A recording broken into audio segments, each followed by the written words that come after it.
Баршаңызға қайырлы күн, сіздермен Жансая. Бүгін сіздерге қытырлақ өте дәмді болып шығатын крекер рецебімен бөлісетін боламын.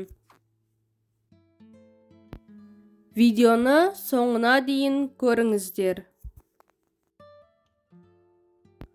Ыдысымызға суымызды құямыз, үстіне күнжітті салып араластырамыз.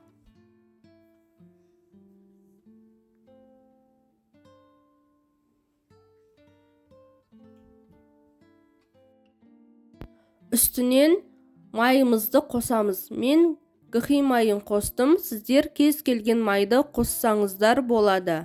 Үккіштен өткізілген шикі асқабақты қосамыз, араластырамыз.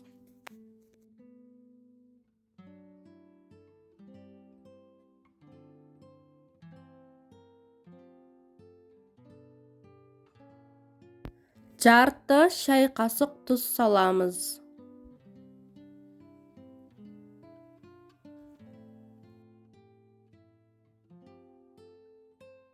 Массамыздың үстіне күріш ұнының жартысын саламыз. Жарты шай қасық сода, жарты шай қасық камет және қалған жарты ұнымызды салып, массамызды біркелкі болғанша толық жақсылап араластырамыз.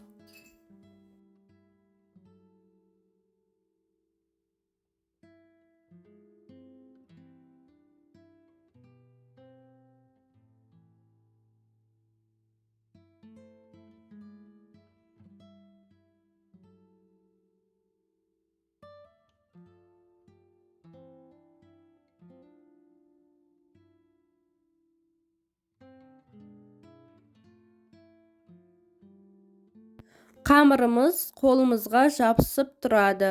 Оны столдың үстіне қойып, үстінен ұнымызды салып, тағы да илейміз.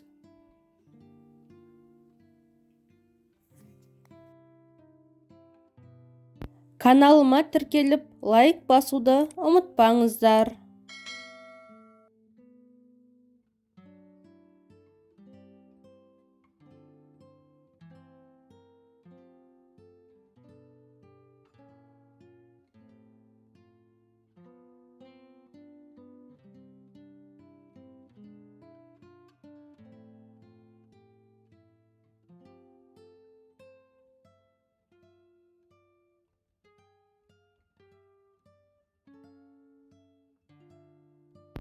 Дайын болған қамырымызды екі бөлікке бөліп аламыз.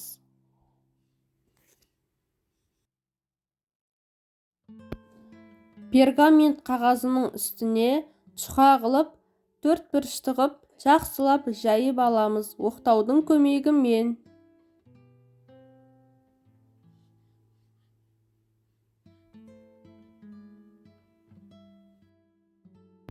Әсел пештің табасы кішкентай болса, сіздер қамырды үш бөлікке бөліп, чұқа қып жайсаңыздар болады.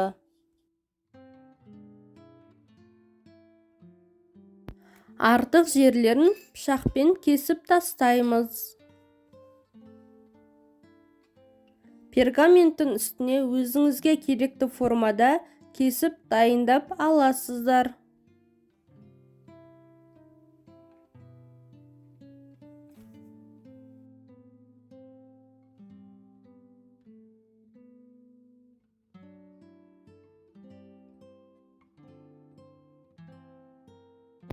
Қамырымызды вилкамен үстін басып шығамыз. Дайын болған крекерді қызып тұрған пешімізде 180 градуста 10-15 минутқа пісіріп аласыздар. Піскен піспегенін пешіңізді ашып көруіңізге болады. Біздің крекеріміз дайын болды. Бөлген кезде тез бөлінеді және күтірлік болып шықты. Өте дәмді, пайдасы зор. Сіздер де жасап көріңіздер.